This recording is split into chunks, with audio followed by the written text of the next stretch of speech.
Assalamualaikum warahmatullahi wabarakatuh. Alhamdulillah, alhamdulillahilladzi hadana li hadza wa ma kunna linahtadiya laula an hadanallah. Asyhadu an la ilaha illallah wa asyhadu anna Muhammadan abduhu wa rasuluh la nabiyya ba'da amma ba'du. Puji syukur kita sampaikan kepada Allah Subhanahu wa taala yang mana dengan limpahan rahmat-Nya lah kita dapat melaksanakan perkuliahan kita pada hari ini dan juga kita diberikan nikmat kesehatan. Salawat beserta salam kita sampaikan juga kepada Nabi besar kita, Nabi Muhammad SAW dengan mengucapkan Allahumma sholli ala Sayyidina Muhammad wa ala ali Sayyidina Muhammad. Baik, terima kasih kepada Bapak Ibu yang telah mendengarkan presentasi dari kami kelompok 4. Saya sendiri Dahliawati akan menampilkan mengenai New Theories Leadership pada mata kuliah kepemimpinan dan perilaku organisasi.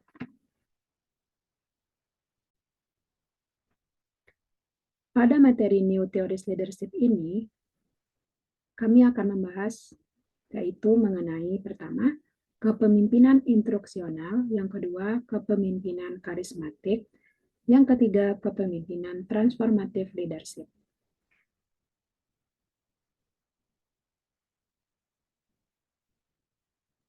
Nah, yang pertama itu kita akan membahas mengenai kepemimpinan instruksional. Menurut pendapat ahli, Letut dan Duk tahun 1999, kepemimpinan instruksional ini ialah kepemimpinan yang memusatkan perhatiannya pada sikap-sikap guru ketika mereka terlibat dalam kegiatan-kegiatan yang berkaitan langsung dengan perkembangan siswa.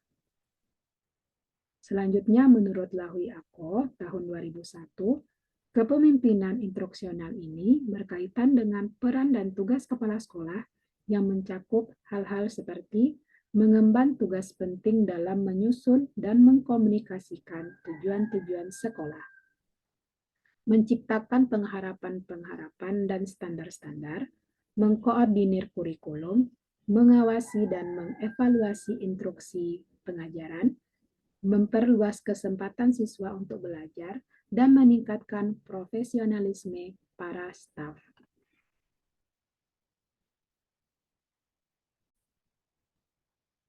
Menurut Glickman, Gordon, dan Ross Gordon tahun 2001, kepemimpinan instruksional ini merupakan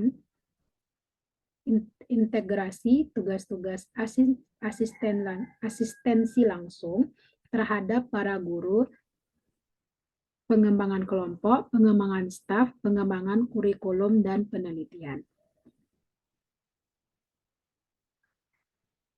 Nah, dari beberapa pengertian para ahli tadi, dapat kita ambil kesimpulan bahwa kepemimpinan instruksional itu sendiri adalah kepemimpinan yang memfokuskan pada pembelajaran yang komponennya berupa kurikulum, proses belajar, penilaian hasil belajar, serta pengembangan guru, layanan prima dalam pembelajaran, dan pengembangan komunitas.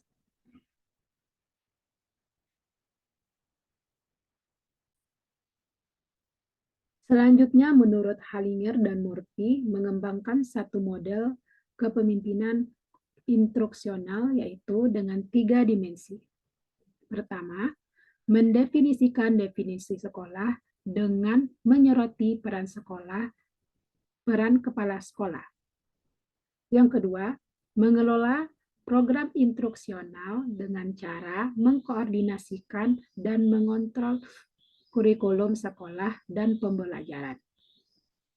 Yang ketiga, membangun iklim sekolah yang efektif.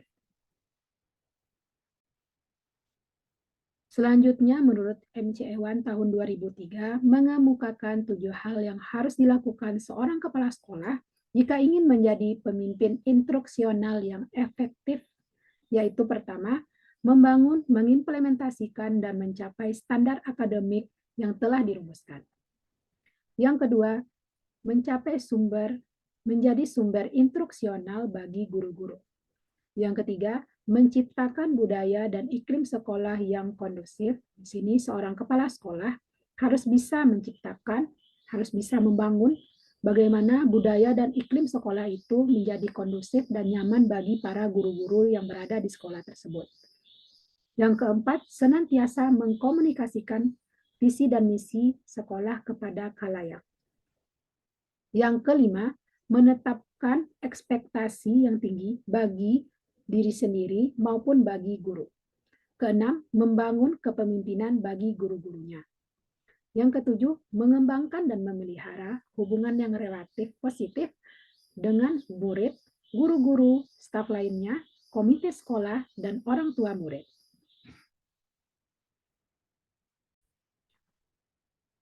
Selanjutnya, menurut MC Ewan tahun 2003, mengemukakan beberapa hambatan-hambatan kepala sekolah yang ingin menjadi pemimpin instruksional.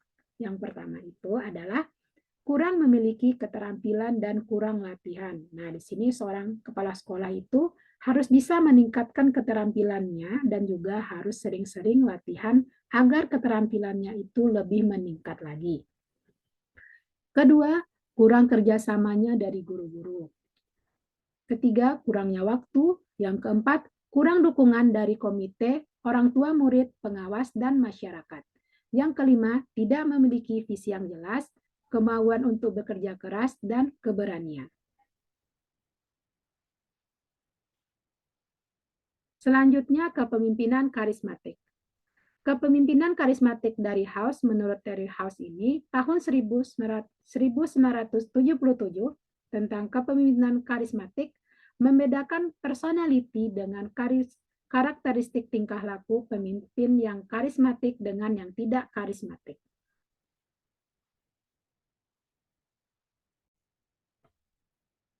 Pemimpin yang karismatik memiliki sifat-sifat yaitu yang pertama, orientasi pada keberhasilan, yang kedua, kecenderungan yang kuat untuk menjadi kreatif, inovatif, dan inspirasional, yang ketiga, level energi yang tinggi, yang keempat, percaya diri, yang kelima, kebutuhan yang tinggi untuk memiliki pengaruh sosial melalui perhatian yang kuat pada moral dan penggunaan kewenangan yang tidak eksploitatif.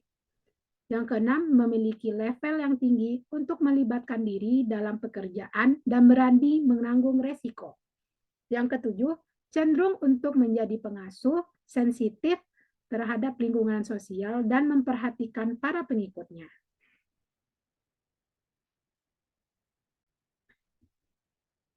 Sisi negatif kepemimpinan karismatik. Menurut House dan Howell, pemimpin karismatik ini memiliki sifat negatif, yaitu pertama, berorientasi pada kekuasaan pribadi. Yang kedua, dalam mempengaruhi lebih menekankan pada identifikasi pribadi daripada internalisasi. Yang ketiga, secara sengaja berusaha menanamkan kesetiaan kepada diri pemimpin sendiri daripada ke prinsip yang ada. Yang keempat, menggunakan daya tarik ideologis tetapi hanya sebagai alat atau cara memperoleh sebuah kekuasaan. Yang kelima, mendominasi dan menaklukkan para pengikut dengan cara membuat mereka tetap lemah dan bergantung kepada para pemimpin. Yang keenam, pembuatan keputusan penting dipusatkan pada para pemimpin. Ketujuh, penghargaan dan hukuman digunakan untuk memanipulasi dan mengendalikan para pengikut. Yang kedelapan, informasi dibatasi, serta digunakan untuk meningkatkan atau memelihara citra-citra pemimpin sebagai orang yang tidak mungkin membuat sebuah kesalahan. Kesembilan, mementingkan pada pemujaan diri dan upaya untuk mempertahankan kekuasaan daripada kesejahteraan pengikut. Selanjutnya, karismatik positif menurut House dan Howell tahun 1992 yaitu pertama, berorientasi pada kekuasaan sosial, yang kedua, menanamkan kesetiaan pada ideologi daripada kepada diri sendiri atau pribadi. Yang ketiga, dalam proses mempengaruhi lebih menekankan pada proses internalisasi daripada identifikasi diri. Yang keempat, memberikan keteladanan dalam memimpin. Yang kelima, bersedia mengorbankan diri sendiri untuk kepentingan bersama. Yang keenam, Komitmen dikomunikasikan melalui contoh atau tindakan nyata. Ketujuh, wewenang didelegasikan dalam jumlah yang cukup besar. Yang kedelapan, informasi dibagikan secara terbuka, tidak ada rahasia antara para pengikutnya dengan para pemimpin. Yang kesembilan, para pengikut didorong untuk berpartisipasi dalam membuat sebuah keputusan. Nah, di sini seorang pemimpin ini memberikan kepada para pengikutnya untuk memberikan saran, komentar, atau ide-ide dalam membuat sebuah keputusan hingga didapatkannya sebuah keputusan atau diambilnya sebuah keputusan.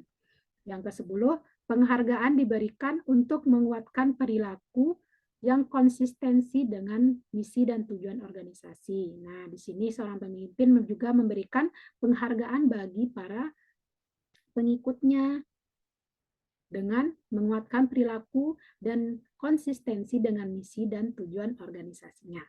Yang ke-11, mengutamakan kesejahteraan pengikut. Di sini, seorang pemimpin itu lebih mengutamakan kesejahteraan para pengikutnya. Dia memperhatikan bagaimana kesejahteraan dan kesenangan para pengikutnya, kebutuhan-kebutuhannya.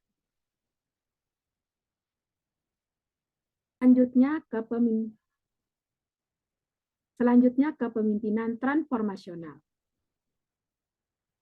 Kepemimpinan transformasional ini ialah kepemimpinan yang proaktif, membangkitkan tingkat kesadaran pengikut tentang pentingnya kebersamaan dan membantu pengikut mencapai hasil kerja yang luar biasa.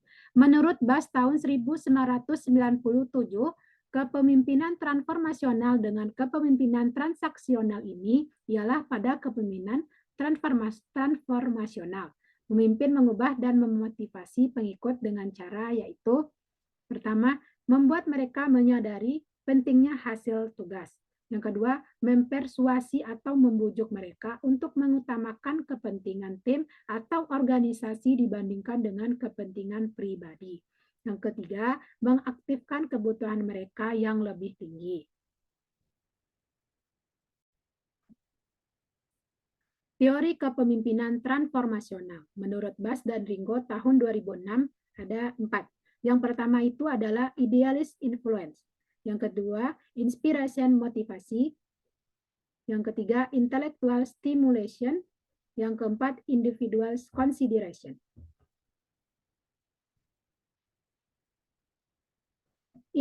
Idealist influence atau pengaruh ideal ialah tingkah laku kepemimpinan yang digunakan untuk membangun kepercayaan dan penghargaan pengikutnya. Di sini bagaimana seorang pemimpin itu membangun kepercayaan dan penghargaan pengikutnya. Dan penghargaan dan kepercayaan ini merupakan dasar baginya untuk menerima perubahan-perubahan yang radikal dan mendasar tentang cara individu dan organisasi melakukan pekerjaannya. Tanpa kepercayaan dan komitmen yang kuat, menurut Avolio tahun 1974 ini mengatakan bahwa usaha untuk mengubah dan mengatur kembali misi organisasi akan mendapatkan penolakan. Karena kepercayaan dan komitmen itu tidak didapatkan oleh seorang pemimpin dari para pengikutnya.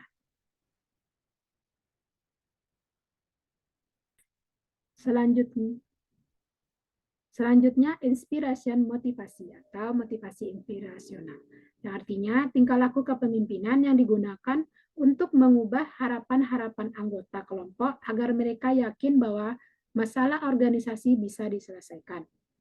Nah, di sini peran sebagai pemimpin adalah untuk memberikan dorongan, dukungan kepada para bawahan, dan memotivasi agar para pengikut ini dapat menyelesaikan masalahnya dengan mengubah harapan-harapan yang ada.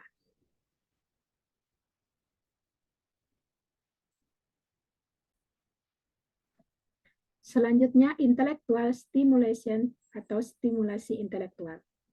Yang artinya, tingkah laku kepemimpinan yang digunakan untuk meningkatkan kreativitas pengikutnya.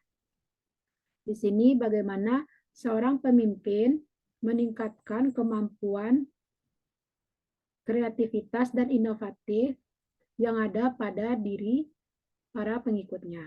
Pemimpin yang transformasional ini menstimulasikan pengikutnya untuk menjadi inovatif, kreatif dengan mempertanyakan asumsi-asumsi, tradisi, dan keyakinan-keyakinan lama yang mereka miliki dan merumuskan kembali masalah-masalah yang dihadapi dan mendekati situasi lama dengan cara-cara yang baru.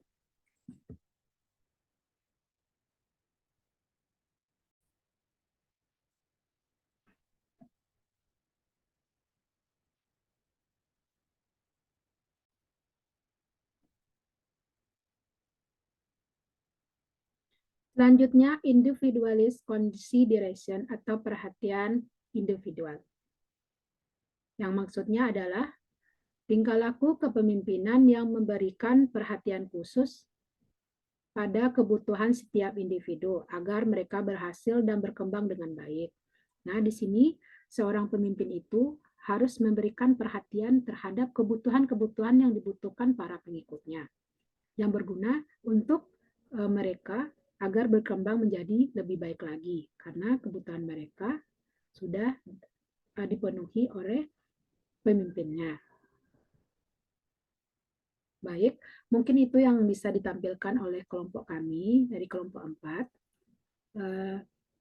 Jika ada kata-kata atau dalam penyampaian ini yang salah, kami dari kelompok mohon maaf. Kami mengucapkan terima kasih banyak kepada Bapak Ibu yang sudah mendengarkan. Akhir kata, saya ucapkan Assalamualaikum warahmatullahi wabarakatuh.